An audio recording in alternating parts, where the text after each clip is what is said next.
What's going on, you guys? Nick here with Nick Strength and Power. I've got a couple of interesting stories for you guys today. The first story that I have for you guys today, James Hollingshead, posting several physique updates at only 3 weeks out from the 2021 Mr. Olympia, which he qualified for very, very early on in the qualification season. He had essentially an entire year, a little bit more than a year, really, to focus on prepping for only the Olympia. So that's kind of a big thing that's worked to his advantage. We haven't gotten to see him on an Olympia stage yet. This will be his Olympia debut. But outside of Ian Valliere, he is the only other bodybuilder going into the Olympia this year that is going off of back-to-back wins. So when I said he qualified early, he qualified by winning the 2020 British Grand Prix and the 2020 Europa Spain, which was just like a week or so later. So that was at the very end of 2020, which was the very beginning of the qualifying window for the Olympia, which again, I think is a very big point working in his advantage. And for that reason, him qualifying so long ago, it seems like his name hasn't been in the conversation as much. Maybe people are counting him out a little bit, but I honestly think he's the better bodybuilder. He's the best bodybuilder coming out of the UK. I think when him and Nathan go head-to-head on the Olympia stage, he's going to come out on top. I really think he's the best bodybuilder representing the UK right now. And look, if you like dense, solid, grainy muscle, then James is your guy. Those are his characteristics. That's what he's bringing to the stage. And where will that land him in terms of placings? Well, that remains to be seen, but I will be doing an Olympia prediction video here in about 2 weeks, I would say. I just dropped the Arnold Classic prediction video earlier today. That's right, 2 videos today. We're doing a 2 a day. And if you enjoy the 2 videos a day, leave a thumbs up on this video, and I will try to do 2 a days every day this week. 2 videos a day. Thumbs up this video if you want to see it. Give it a like. Now, next up in the news, Sergio Oliva Jr. versus Michal Krizo. Now, I want to thank Buys and Tries because they're the ones that drew my attention to this in their recent Instagram post in a comment section on Instagram. Sergio and Michal Krizo had a little bit of back and forth. So Michal Krizo, a.k.a. Michael Krizanik, who just won the Arnold Classic Europe, not to be confused with the Arnold Classic UK. That is the Arnold Classic that still falls under the IFBB Elite Pro banner. Our IFBB is the IFBB Pro League. That's the quick, cliff notes on the situation. There's 2 different IFBBs. Michael's in the other one. So after that win, him and Sergio had this back and forth where Sergio commented, wasting their talents, need to come play in the big leagues. I think they would kill, actually, referring to Michal Krizo as one of them. And Michael responds, you are one of my favorite bodybuilders from the NPC. I found it interesting that he referred to the IFBB over here as the NPC. But when I'm competing with you, you haven't a chance to win. Sorry. And then Sergio responds and says, come prove it in the real bodybuilding league. We battle warriors over here. You beat the same 2 guys every year. Boring. And then he has some yawning emojis, some sleeping emojis. And look, I think what Sergio says here is the truth. Michael is a fantastic bodybuilder. I honestly believe he could jump in a lineup of a top-tier show, like the New York Pro, like the Arnold Classic, even like the Olympia, and do well right off the bat. I really believe he could hang with the best of the best here in the IFBB, but Sergio makes a point. The fact of the matter is, the best bodybuilders in the world, they're in the IFBB Pro League. They want to compete on the Olympia stage, which is the best stage in bodybuilding. And the fact of the matter is, the IFBB Elite Pro League just isn't quite, it's not the same caliber. It's just not. No disrespect to those guys over there, but this is the big leagues. And Michael has been trolling these bodybuilders in the IFBB for a while, and I think it's time for him to, I really want to see him make the transition. I really think he needs to back it up. I agree with Sergio. He needs to come compete over here. He does kind of beat, effectively, the same few guys every year in the IFBB Elite Pro. He's talking a lot of big game, and I want to see him come to the IFBB Pro League and at least try to back it up. And not only that, but I think he could. I think he would place well at any of the big 3 shows, the Olympia, the Arnold Classic, the New York Pro. I'm not saying he would win those shows, but I'm saying he would beat some guys. I really do. I think he would beat some guys that are big, familiar names with large fan bases over here, and I think he would shock a lot of people. I think he could back up a lot of the talk that he's talking, but I think it's about time for him to do that, and I know he's expressed interest in it before. No better time than the present. Now, next up in the news, another physique update for Brandon Curry. It's getting to be that time, and I wouldn't be surprised if we see a physique update from Big Ramy in the very near future. It is physique update season. It is the last couple of weeks prior to the Olympia. This is where we start to see either a lot of activity or a lot of silence. These are the weeks where the bodybuilders that like to post a lot, they're looking their best, and they're going to continue to post a lot and probably post more than ever. And the bodybuilders that start to hide away a little bit, this is probably where you're not going to see them until they step on stage. But I think we're due for at least one more big Rami update, because we are seeing so much from Brandon, who was second place last year. Technically, he is the biggest threat to Big Rami. He's the only other current not current Mr. Olympia, but he's the only Mr. Olympia title holder in the lineup this year. Assuming there's no Phil, there's no Sean, we know that, and we know that Dexter has retired. So there's no other Mr. Olympia in this lineup besides Brandon and Rami. Those are the only two. So Brandon is his biggest threat. Brandon posting both of these physique updates today and confirming they are in fact recent, because he says today's public documentation. This is the first time I've trained only arms, bicep, and tricep this whole prep.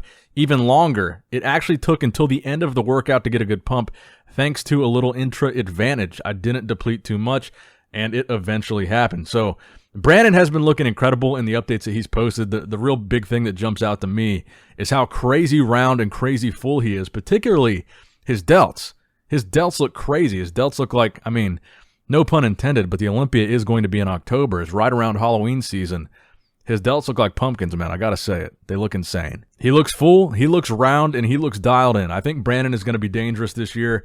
I'm looking at Brandon. I'm looking at Hottie. I'm looking at who has the most likelihood of dethroning Big Rami. Can it be done?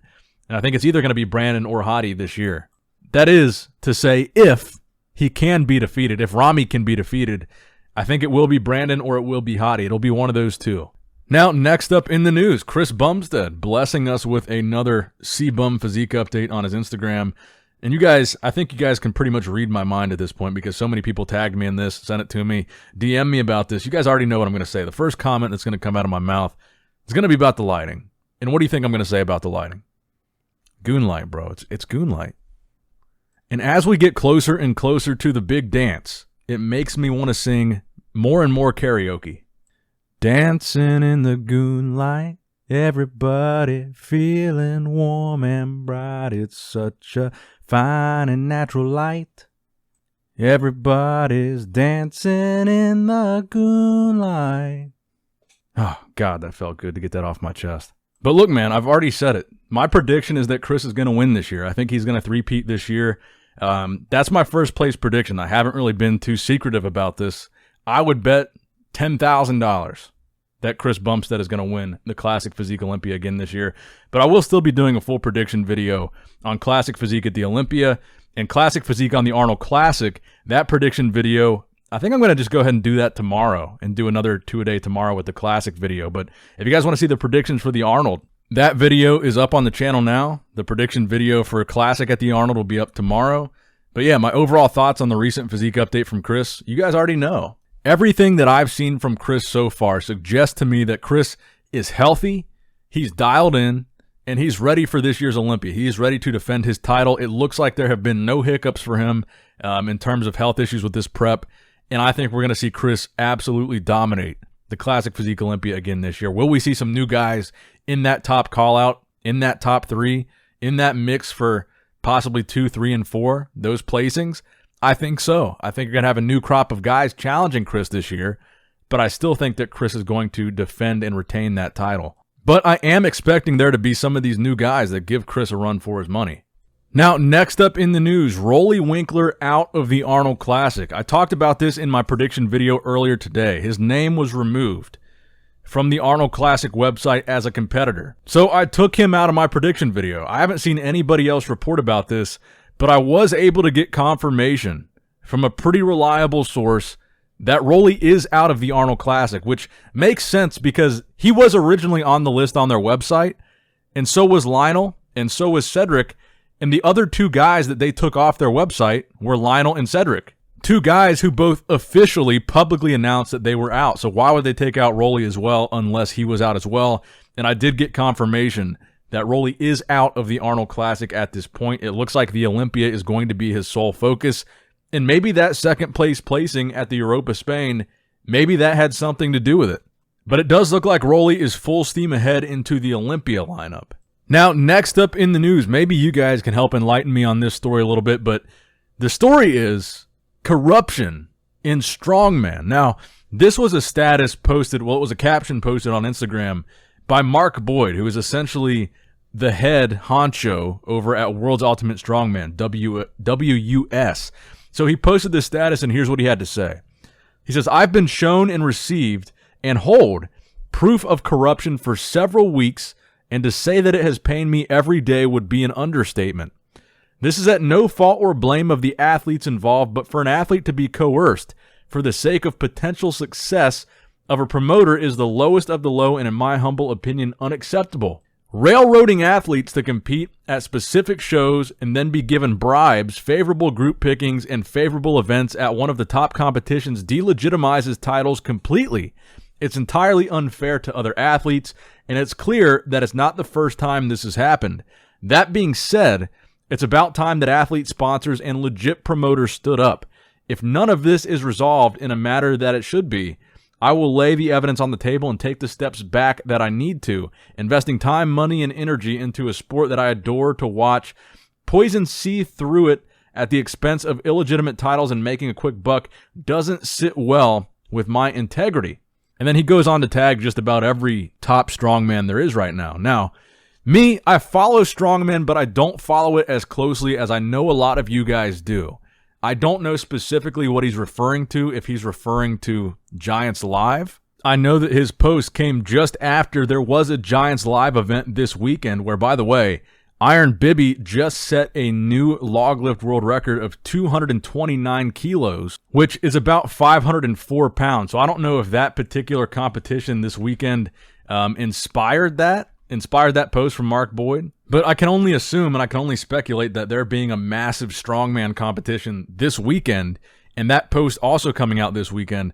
And I don't mean to correlate that with Iron Bibby. I don't know if that has anything to do with the Iron Bibby story. That's just the big part of the event that I heard about. I don't know if his post has anything to do with that, and I'm not trying to imply that it does. It could be something else about the event or about an entirely different event or an entirely different organization.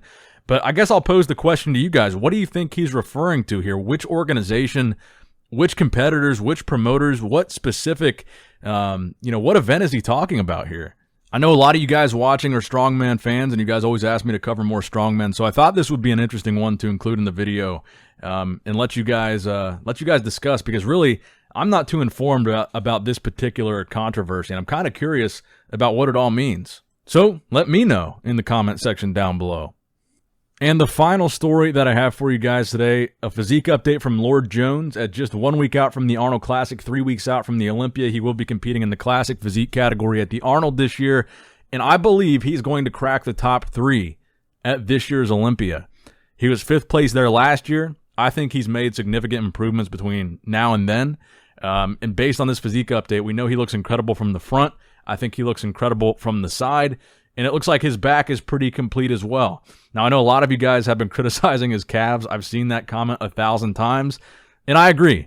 His calves could use work. But honestly, guys, everything else, if you overlook the calves, the guy is phenomenal. And I don't know if it's going to be this year. I don't know if it's going to be next year. I don't know if it's going to be 3 years from now. But I really think he is going to be one of the guys that really pushes Chris Bumstead. I would love to see a call-out where it's Chris and Lord Jones, Bryan Jones in second place. Like, that's the top 2 call out, just the 2 of them. I think that would be a fantastic battle on the Classic Physique stage, and I think we're going to see that one day. But as always, let me know what you guys think in the comment section down below. Please give the video a thumbs up if you did in fact enjoy it. It helps out a lot with the algorithm. It's free, it's easy, it's quick. Just smash that like button and it will help out tremendously. If you guys have not hit the subscribe button, hit that as well. As always, I love you guys. Appreciate you guys. Nick Strength and Power signing out.